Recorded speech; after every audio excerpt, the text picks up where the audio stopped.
Selain Arkne yang bahasa nghe nàng em mấy năm to xây đưa The Academy Chinese Sportsman របស់យើងជាបន្តទៀតហើយបែបមានយូរហ្នឹងគាត់ថាប្រហែលថ្ងៃហ្នឹងគឺអត់មានវាជឿកអញ្ចឹងខ្ជិលស្រ័យហ្មងទៅហើយណាមួយអត់មានទៅស្រុកផងដែរអញ្ចឹងទៅគឺបែបនេះនោះទេឥឡូវកុំអត់ទៅផែពេកយើងចូលទៅរឿងរបស់យើងតែម្ដងទៅណាប៊ីរ៉ូនេះក៏បានសួរទៅកាន់រ៉ូណានថាតើអ្នកជាអ្នកបរិញ្ញាស្នេហ៍ដើមនេះទៅកាន់ឯងក៏តែរ៉ូណានក៏ចង់រៀបបាននៅរឿងមួយនេះដែលរ៉ូណានក៏មិនចង់ប្រាទៅកាន់ណាប៊ីរ៉ូទេហើយរ៉ូណានក៏បានលើកយកប្រធានបទមកវាយដែរនៅសំណួរមួយនេះក៏តែណាប៊ីរ៉ូនេះមិនបានផ្លែជាមួយរ៉ូណានទេហើយណាប៊ីរ៉ូនេះក៏បានសួរទៅកាន់រ៉ូណានផងដែរថាស្នេហ៍ដើមរបស់នាងចេញមុននឹងទៅវាមិនដែរហើយរ៉ូណានក៏បាននិយាយថាគឺវាអស់ចាដោយស្នេហ៍ដើមដែរណាប៊ីរ៉ូក៏បានចេញមុននឹងគឺណាប៊ីរ៉ូនេះអាចធ្វើចលនានិងវាវហាស្របពេលជាមួយនឹងគ្នាហើយពេលនោះណាប៊ីរ៉ូនេះក៏បានសួរទៅកាន់រ៉ូណានថាស្នេហ៍ដើមរបស់នាងនិងរ៉ូណានក៏វាស្ដីគ្នាក៏តែពេលរ៉ូណានក៏បានបង្ហាញនៅតិចនិចមួយនោះនាងបានស្កេតឃើញថារ៉ូណានគាត់ហាក់បីជាលាក់បាំងអ្វីមួយនៅស្នេហ៍ដើមរបស់គាត់ទៅពេលលើជើងក៏បានធ្វើរ៉ូណាននឹងចាប់ដាប់ភ័យតែម្ដងដោយស្នេហ៍ដើមរបស់រ៉ូណានដែលបានបង្ហាញឲ្យពួកគាត់បានឃើញនោះគឺវាស្ដីគ្នាជាមួយនឹងស្នេហ៍ដើមរបស់ណាប៊ីរ៉ូក៏តែអ្វីដែលណាប៊ីរ៉ូគ្នាបានឆ្ងល់នោះគឺនៅពេលដែលរ៉ូណានគាត់បានវាប្រហារចុងក្រោយនោះរ៉ូណានគាត់បានកាត់ថយនៅលើវឿនដើមរបស់គាត់ដោយចេតនាដើម្បីកាត់ក្បាលរបស់មនុស្សចម្បាំងទៅវិញនៅពេលដែលលោកព្រះរ៉ូណានគាត់បានលើជើងក៏បានធ្វើរ៉ូណាននឹងចាប់បានបែកញើសស្រាក់ហើយក៏តែពេលនោះណាប៊ីរ៉ូនេះក៏បានដកដើមរបស់នាងចេញទៅវិញហើយណាប៊ីរ៉ូនេះក៏បានដាក់ចាក់ចេញទីនេះក៏តែមុនពេលចាក់ចេញណាប៊ីរ៉ូនេះក៏បាននិយាយគម្រាមទៅកាន់រ៉ូណានផងដែរហើយបន្ទាប់ពីនោះប្រជាក្រៅវ៉ាក៏បានសួររ៉ូណានអំពីគុំណងដែលគាត់បានចូលរៀនក្នុងរដ្ឋសភាមួយនោះហើយពេលនោះរ៉ូណានក៏បាននិយាយតាមការគួរអីចឹងទៅក៏តែមានភ្លេចបានដល់គេយមិនភ្លេចបាត់ឲ្យខានមើលយូរពេកបន្ទាប់ពីរ៉ូណានក៏បានចប់នៅការធ្វើតែរបស់គាត់រ៉ូណានក៏បានចាក់ចេញពីទីនេះបន្ទាប់ពីរ៉ូណានក៏បានចែកទៅរបាត់ពេលនោះមនុស្សចម្បាំងដែលរ៉ូណានក៏បានកាត់មុនហ្នឹងគឺវាដាច់ក្បាលតែម្ដងនៅពេលអបិទចាអត់កណាត់2នាក់ហ្នឹងបានឃើញចឹងក៏បានធ្វើអបិទចា2នាក់ហ្នឹងក៏ងាប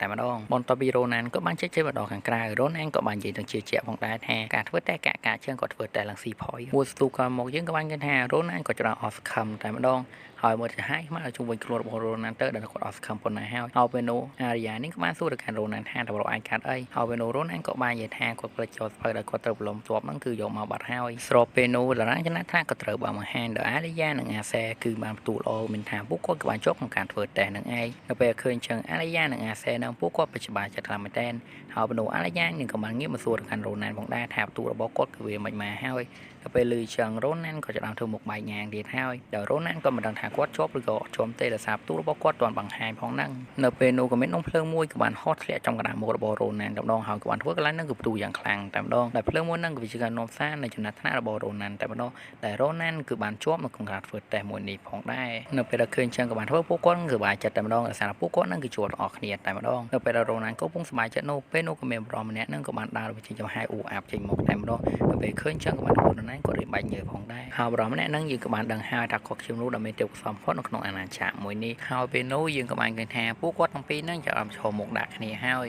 យក្នុងចរបរ៉ូណានគាត់ភ័យទេកម្ដៅសម្ដីរបស់គាត់ហ្នឹងគឺលយខ្លាំងមែនតើអាសម្ដីលោហ្នឹងក៏វាងងទេសម្រាប់ដៃលោហ្នឹងគឺនិយាយខកគេទៀតហើយពេលនោះអូសស្វាយហ្នឹងក៏បានសួរទៅកាន់រ៉ូណានថាចាប់ឲ្យយើងកុហកទៅស្អីក៏តែរ៉ូណានហ្នឹងគឺនិយាយចូលគ្នាតែម្ដងតែនិយាយចូលគ្នាបែបនេះអូនហ្នឹងវាក៏បានដកដៅវាប្រហារទៅកាន់រ៉ូណានតែម្ដងក៏តែរ៉ូណានក៏អាចរងនៅការវាប្រហារមួយនេះបានហើយរ៉ូណានក៏រៀបភ្ញាក់ផ្អើលផងដែរដោយសារតែមើលដើររបស់អូនហ្នឹងគឺវាលឺខ្លាំងតែហើយសូម្បីតែគាត់ហ្នឹងមើលធ្វើតែមិនទាន់ផងបន្ទាប់ពីគិតបែបនេះរួចរ៉ូណានក៏ក្បែររកអូនសាប់ស្វាយហ្នឹងឲ្យជិះឆ្ងាយពីគាត់ហើយរ៉ូណានក៏បាននិយាយម្ដងថាលើដោវិញគាត់នឹងបង្ហាញស្នេហ៍ដើររបស់គាត់ឲ្យអូនសាប់ស្វាយហ្នឹងឃើញម្ដង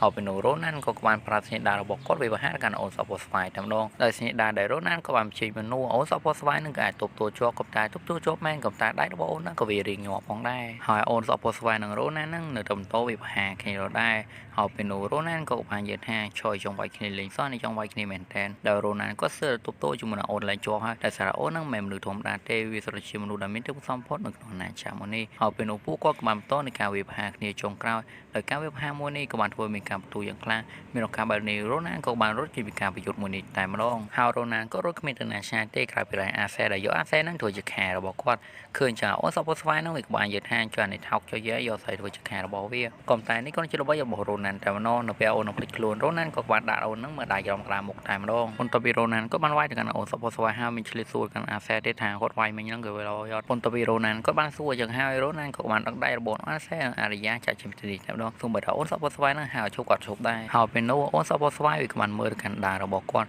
់ដែលក្នុងការប្រយុទ្ធគ្នាជាមួយនឹងរ៉ូណានមុននោះដាល់របស់អូនហ្នឹងក៏មានការប្រេះស្រាំផងដែរហើយពេលនោះអូនហ្នឹងវាក៏បាននិយាយថាខ្ញុំចាំឈ្មោះរបស់អ្នកទុករ រ៉ូណានកាត់ចុំរត់ថ្ងៃថ្មីនៅក្នុងព្រៃមួយកន្លែងយើងក៏បានឃើញថារ៉ូណាននិងអាសេនឹងកំពុងនាំគ្នាធ្វើដំណើរទៅកាន់កន្លែងមួយហើយនៅកំឡុងពេលដែលពួកគាត់កំពុងធ្វើដំណើរនោះអូនអាសេក៏បានសួរទៅកាន់រ៉ូណានផងដែរថាគាត់អត់ខ្លាចអូនសពស្វាយមកសងសឹកវិញទេអីហើយសារមុននោះរ៉ូណានក៏បានវាបហាទៅកាន់អូននៅម្ដាយច្រាមុខនឹងឯងក៏តែរ៉ូណានក៏បាននិយាយថាបាយបារម្ភទេដេកតែព្រួយបានហើយមួយស្ទុះក្រៅមកអូនអាសេនិងរ៉ូណានពួកគាត់ក៏បានរត់ទីកន្លែងដែលពួកគាត់ចង់មកដែលកន្លែងពួកគាត់ចង់មកហ្នឹងវាគឺជាស្រាមួយហើយក្នុងស្រាមួយហ្នឹងគឺមិនមែនធម្មតានោះទេគឺវាពោពេញទៅដោយម៉ាណាជាច្រើនប្រភេទតែម្ដងហើយសូម្បីតែអូនអាសេដែលមិនទាន់បានចូលក្នុងទឹកមួយនឹងផងក៏មានអារម្មណ៍អំពីម៉ាណាដ៏ច្រើនស្ថិតស្ថេរនៅក្នុងបឹងមួយនេះផងដែរហើយសូម្បីតែសុទ្ធនៃបសេសុបិនវាក៏បានប្រតិកម្មជាមួយនឹងម៉ាណាដ៏ស្ថិតស្ថេរមួយនេះផងដែរក៏តែនៅពេលដែលពួកគាត់កំពុងសប្បាយចិត្តនោះពេលនោះពួកគាត់បានភ្ញាក់ផ្អើលមកវិញតែសារពួកគាត់ក៏បានមកទីនេះយូរណាស់មកហើយចោតហេតុអ្វីបើពួកគាត់ក៏បានលើកសម្លេងរបស់សត្វអីសូម្បីតែមួយក្បាលអញ្ចឹងហើយពេលនោះអូណាសេក៏បាននិយាយទៅកាន់រ៉ូណានថាគាត់ហាក់បីដូចជាធំខ្លាំងទៅកាន់ឈាមយ៉ាងខ្លាំងហើយរ៉ូណានក៏បាននិយាយថាប្រហែលជាមាននរណាគេផ្សេងទៀតក៏បានរកឃើញនៅកន្លែងនេះមុនពួកយើងហើយប្រហែលជាពួកគេក៏បានរងចាំយើងយូរណាស់មកហើយ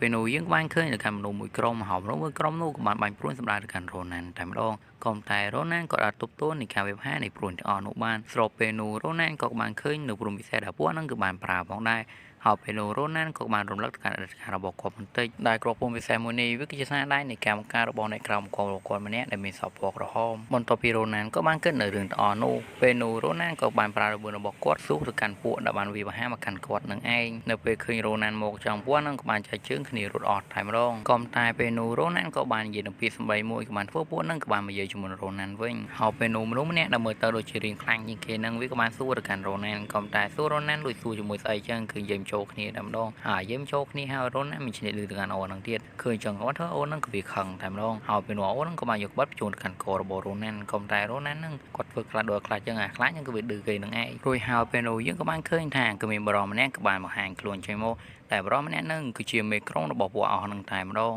ហើយពេលនោះអបិមេក្រុងហ្នឹងវាក៏បាននិយាយទៅកាន់រ៉ូណានថាដល់ពេលសម្ដីដែលគាត់បាននិយាយមួយហ្នឹងក៏វាប្រកបឬអត់ក៏តែរ៉ូណានក៏បាននិយាយថាអាហ្នឹងគាត់ខកនោះទេឬចឹងក៏បានពួកប៉ែហ្នឹងក៏វាខឹងតែម្ដងក៏តែខឹងអីខឹងទៅរ៉ូណានក៏បានគួរដាល់របស់គាត់សម្រាប់អាអ្នកនៅជុំវិញនឹងចោលអស់តែម្ដងរួចហើយរ៉ូណានក៏បន្តវិវហារការប៉ែដែលជាមេក្រុងរបស់គេហ្នឹងទាំងទៅមុខសบายចិត្តតែម្ដងងប៉ែមួយហ្នឹងក៏ជាកាខ្លាំងមែនទែនស៊ីដល់ការវិវហាររបស់រ៉ូណានតែប៉ុណ្ណោះគឺដាច់ក្បាលតែម្ដងហើយការវិវហារមួយនោះក៏បានកាត់ដៃរបស់អូនសុខស្វាយផងដែរហើយពេលនោះរ៉ូណានក៏មិនចង់ទៅប៉ែអីច្រើនទេរ៉ូណានក៏បានបោះផែនទីមួយទៅកាន់អូននឹងតែម្ដងហើយរ៉ូណានក៏បាននិយាយគម្រាមថាពួកវាបើសិនបើឯងចង់មានជីវិតមួយស្ទុះក្រៅមកអាមួយហ្នឹងវាក៏បានគូនៅផែនទីមួយនេះរួចហើយពេលនោះអូនមួយហ្នឹងវាក៏បានអរគុណទៅកាន់រ៉ូណានមកដែរសម្រាប់ការទុកជីវិតឲ្យវាក៏តែពេលនោះអូនហ្នឹងវាក៏បានត្រូវរ៉ូណានស្លាប់ចោលតែម្ដងតើរ៉ូណានក៏ចង់ទុកជីវិតរបស់ពួកអាហ្នឹងនោះទេ